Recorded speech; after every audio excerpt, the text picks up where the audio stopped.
In this video, I'm going to go over how to balance tough chemical equations. I'm first going to tell you my method, then the ultimate cheat hack that all of your teachers have been gatekeeping from you, and finally, some examples. First and foremost, balancing chemical equations can be done through inspection, or they can be done through math. We're going to focus on how to do them with math. What's the big cheat hack? The big cheat hack is forming a system of equations. Following all of our problems, we are going to use this 5-step list for finding the coefficients to balance every chemical equation. You might want to pause this video and write down this list of steps, as we will be using this list for every problem we solve. Let's put this into practice. We're first going to solve a pretty easy problem. This is how water is formed. Following our 5-step list, the first step is to label each slot as A, B, and C. Sometimes, if there aren't slots directly given to you, they're implied, and you would still write in A, B, and C right next to them as you would here. From there, I'm going to write down which atoms form in the equation. We have hydrogen and we have oxygen. I'm also going to say how many times they show up in A, B, and C. Starting with hydrogen, hydrogen shows up 2 times in A, so I'm going to write 2A. Hydrogen shows up 0 times in B because that's oxygen, so I'm going to say 0B. This arrow can be treated like an equals sign, so I'm going to say that 2A plus 0B equals 2 times that hydrogen shows up in C. We can simplify this and say that 2A equals 2C, or A is equal to C. Going on with oxygen, oxygen shows up 0 times in A, 2 times in B, and 1 time in C, which can also be simplified to say 2B equals C. From here, we can pick any value, A, B, or C, and set it equal to 1. It doesn't really matter which value you pick as 1, so long as you pick one value and are consistent with it. I'm going to say that A equals 1 here. When I set A equals to 1, that makes 1, or A, equal to C. So if A equals C, if A equals 1, that's also going to mean that C equals 1, as 1 equals 1. For this equation, we know that C equals 1, so I can say that 2B equals 1. And if I want to solve for B, I can say that B equals 1/2, giving us B equals 1/2. So now we're done with step 4, but step 5 says that if we have any non-whole numbers like fractions, we need to multiply all the values by a common coefficient to turn them into a whole number.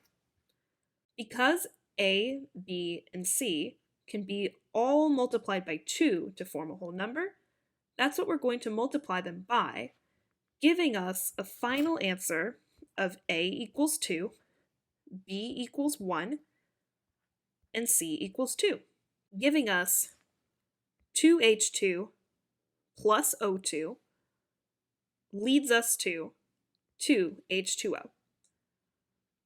We can confirm this as well through inspection by saying that on the left side of the equation, the numbers of times that hydrogen shows up would be 2 times 2, which is 4. And on the right side of the equation, we have our 2 times 2, which is also 4.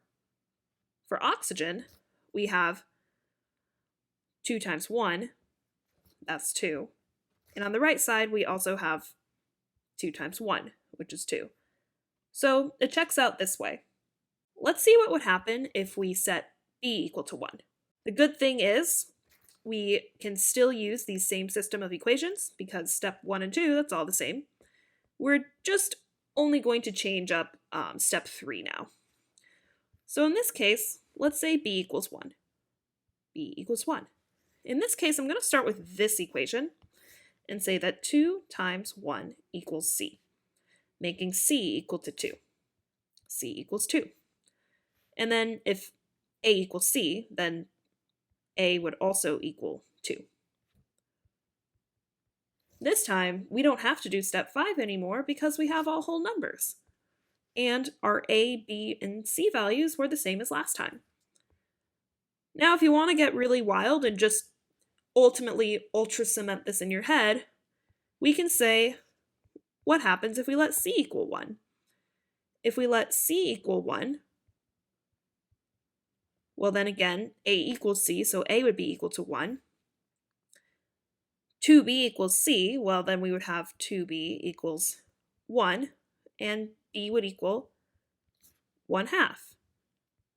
And then we would multiply everything by 2, and then we would get a equals 2, b equals 1, and c equals 2. So, same old, same old. The point is, it really doesn't matter which value you set equal to 1, so long as it's one of them. So, there you go. Let's get into some more difficult problems now, shall we? For this problem, it already looks a little bit tougher than our water problem, but we're going to start the same way. I'm going to start by labeling all my slots as A, B, C, and D, and then I'm going to write the names of the atoms. We have a carbon atom, hydrogen atom, an oxygen atom, and I'm going to write down how many times each atom shows. Carbon shows up 2 times in A, 0 times in B, 1 time in C, and 0 times in D. Hydrogen shows up 6 times in A, 0 times in B, 0 times in C, and 2 times in D. And lastly, oxygen shows up 0 times in A, 2 times in B, 2 times in C, and 1 time in D. Let's go ahead and simplify these equations.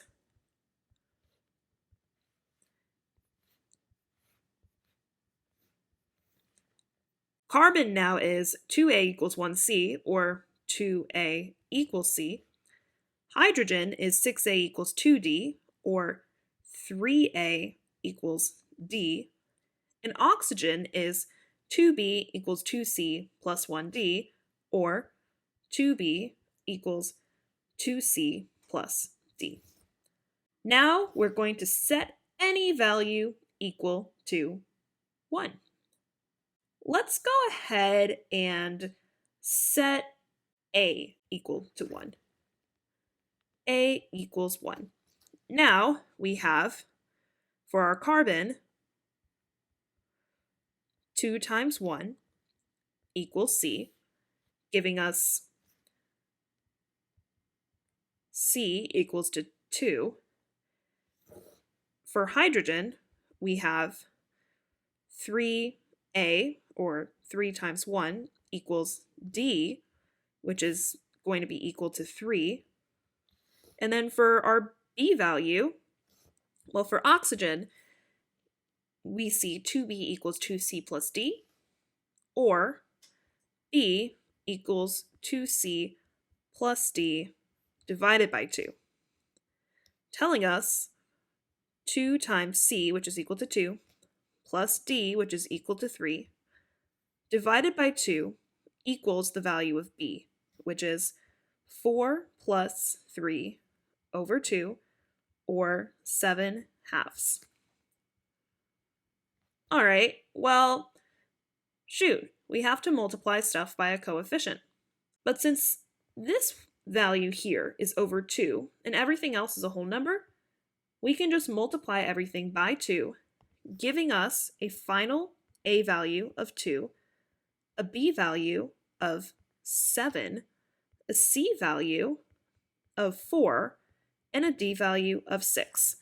So A equals 2, B equals 7, C equals 4, and D equals 6. Let's confirm this by making our inspection chart as usual. We have our left side of the equation and our right side, and all the atoms that show, C, H, and O. For carbon, carbon shows up 2 times on the left side, so 2 times 2, that's 4. On the right side, it shows up 4 times 1, that's also 4, so we're good there. For hydrogen, we have 6 times 2, that's 12. And on the right side, we have 6 times 2 as well, and that's also 12. And for oxygen, we have 7 times 2, that's 14. And on the right side, we have 4 times 2, that's 8. And then 6 times 1, that's 6. And 8 plus 6 is equal to 14. So it works. Okay, for the second of the 3 problems that we're going to solve together today, we are going to solve this one just like we solved the last one, by first labeling each slot as A, B, C, D, E, and F. Now I'm going to write the names of the atoms. We have K, N, O, C, and H. From there, I'm going to say how many times each atom appears in A, B, C, D, E, and F. Starting with K, K appears 1 time in A, 0 times in B, 0 times in C, 0 times in D, 0 times in E, and 2 times in F. N appears 1 time in A, 0 times in B, 2 times in C, 0 times in D, 0 times in E, and 0 times in F. O appears 3 times in A, 11 times in B, 0 times in C, 2 times in D, 1 time in E, and 3 times in F. C appears 0 times in A, 12 times in B, 0 times in C, 1 time in D, 0 times in E, and 1 time in F. Finally, H appears 0 times in A, 22 times in B, 0 times in C, 0 times in D, 2 times in E, and 0 times in F. From here, I'm going to simplify my equations. I'm going to get rid of the zeros and rearrange things just a little bit. Now I can simplify the equations. For K, we have A equals 2F. For N, we have A equals 2C. For O, we have 3A plus 11B equals 2D plus E plus 3F. For C, we have 12B equals D plus F. And for H, we have 11B equals E. Now from here, I can pick any value to be equal to 1. One trick is it might be easier to pick one of these values to be equal to 1 because if we picked a value like a to be equal to 1, then f would have to be equal to 1/2, as would c. I think it would be a little bit easier to not have to work with fractions right off the bat, at least not until later. So I'm going to pick f to be equal to 1. One other thing is that if a equals 2f and a equals 2c, I can also say that a equals 2f equals 2c, meaning that f and c would be equal to each other. Anyway, I'm going to let f equal 1. That would give us a equals, b equals, c equals, d equals, e equals, and f equals. And if we already picked f to be equal to 1, then if a equals 2f, a would be equal to 2 times 1, which is 2. If a equals 2f equals 2c, then we can say that 2f equals 2c, or that f just equals c. So if f equals 1, that's going to mean that c equals 1 as well. We are now done manipulating these two equations, so we can't use them anymore. Let's go ahead and look at some of these other equations. Looking at the equation for oxygen, while we can't solve exactly for B, D, and E right away, we sure can simplify the equation knowing that we know what A and F equal. So here we would have 3 times 2 plus 11b equals 2d plus e plus 3 times 1, giving us 6 plus 11b equals 2d plus e plus 3. If we get rid of the 3's on both sides, that would now give us 11b plus 3 equals 2d plus e. So I'm going to just replace our oxygen with this new equation here. And I'll move that up to the side, just in case we need this one. From here, I can now put our 11b, saying that 11b equals 2d plus e minus 3. And this 11b equals 2d plus e minus 3 is the same as our hydrogen 11b. So I can say that E equals 2d plus e minus 3.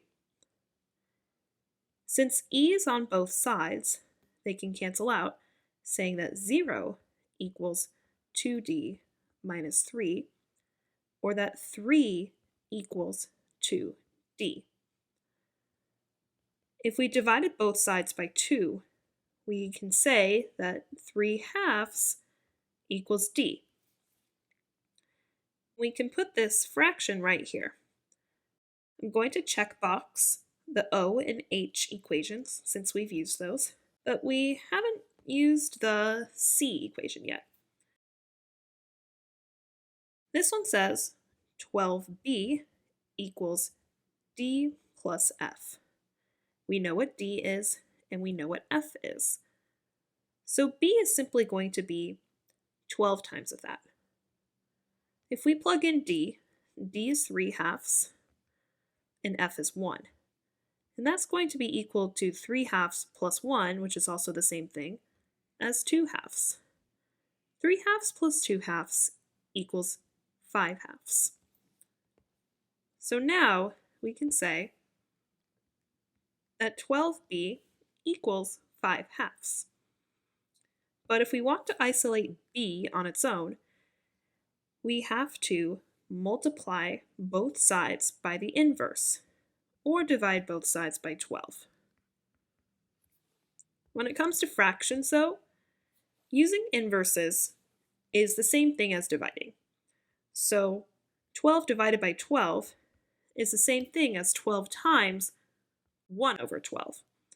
So if I say 1/12 times 12b, then I'd also have to put 1/12 on this side.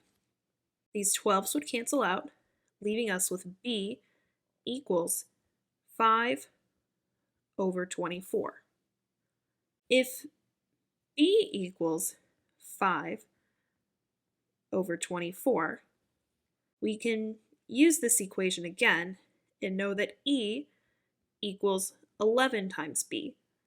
If b is equal to 5 times 24, we can say that e would then be equal to 55 over 24. E being 55 over 24. So we have some pretty complex fractions, but again, we can multiply by a common coefficient. Our biggest denominator is 24.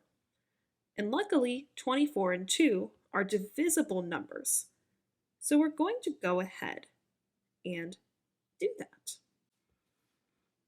Doing this would give us a final value of a equals 48, b equals 5, c equals 24, d equals 36, E equals 55, and F equals 24. This is a very complex equation to balance, but this truly goes to show that no matter how hard your equation might be to balance by inspection, it can always be balanced through linear algebra. I'm going to leave it to you to verify this work by inspection, because you'll see that you're going to get hundreds of atoms if you multiply it all up, but you're going to find that you're going to get the same number of atoms of potassium, nitrogen, oxygen, carbon, and hydrogen on both sides of the equation using this method. For our final problem, we're going to balance this equation. Notice that for this compound, as well as this one, I did not explicitly draw in slots. What that probably is going to mean for you is if you see a problem like this on an exam, you're going to need to self-draw in slots and self-recognize that A, B, C, D, E, F, and G are going to be necessary to write down. We cannot immediately assume that if there's no slot, that it's going to be equal to 1. With that said, the slots are all written down now, so we're going to label the atoms that appear. We have zinc, potassium, chromium, oxygen, hydrogen, and sulfur. Let's begin. For zinc, zinc shows up 1 time in A, 0 times in B, 0 times in C, 1 time in D, 0 times in E, 0 times in F, and 0 times in G. Potassium shows up 0 times in A, 2 times in B, 0 times in C, 0 times in D, 0 times in E, and 2 times in F, as well as 0 times in G.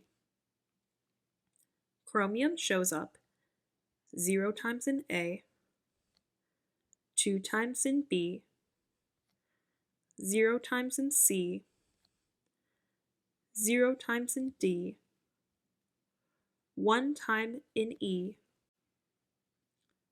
0 times in F, and 0 times in G. Oxygen shows up 0 times in A, 7 times in B, 4 times in C, 4 times in D, 4 times in E, 4 times in F, and 1 time in G. And finally, sulfur shows up 0 times in A, 0 times in B, 1 time in C, 1 time in D, 1 time in E, 1 time in F, and 0 times in G. One way to verify your work as you go, if you would like, is to circle when you see various atoms. Zinc appear in A and D. Potassium occurs in B and F. Chromium occurs in C and E. Oxygen occurs in B, C, D, E, F, and G. Hydrogen occurs in C and G. And sulfur occurs in C, D, E, and F. Generally, don't be surprised to see if oxygen shows up in many parts of the reaction. From here, we're going to simplify as usual. Now that we got rid of the zeros, we can reduce our equations if needed. The 1's cancel out, leaving us with A equals D. The 2's cancel out, leaving us with B equals F. This one here is implied, so it can go, as well as this one as well. The 2's for H cancel out, and the 1's are implied. So this leaves us with our final set of equations as A equals D, B equals F, 2B equals E, 7B plus 4C equals 4D plus 4E plus 4F plus 4G, and C equals D plus E plus F. Let's find something to set our numbers equal to 1. Because I see something directly equal, as well as something that shows up again here, I am going to arbitrarily set B equal to 1. But again, it does not matter what you set equal to 1, so long as you multiply everything by whatever coefficient is necessary to get to the lowest whole number.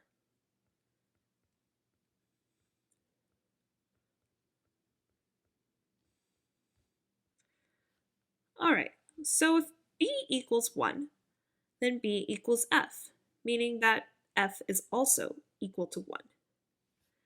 So we're done with that equation. 2B equals E means that E equals 2B, or E equals 2 times 1, making E equal to 2. We use this equation now. Let's see what else. Well, we know that C is going to be the same as G, so whatever number C equals, that's going to be whatever G equals, as is true with whatever A equals is going to be equal to whatever D equals. So let's see. We have C and G appear here, and we also have C over there. So I'm thinking that we might need to do some substitution, which is very common in a system of equations. So I'm just going to let our oxygen equation involve some of this stuff. I'm also going to say that if C equals G and C equals D plus E plus F, then we can also say that G is going to be equal to D plus E plus F. And if we already figured out what E and F equal, then we can say that G equals D plus 2 plus 1, which is the same thing as saying that G equals D plus 3. We said earlier that C equals G, so we can also say that C equals D plus 3. Now that we used these equations, we now need to plug this behemoth into our oxygen equation somehow. Let's see. Well, 7b, well that's 7 times 1, plus 4c, that is the same thing as 4g, equals 4d, and with this equation here, we can say that g equals d plus 3, meaning that d would equal g minus 3, plus 4e, e is equal to 2,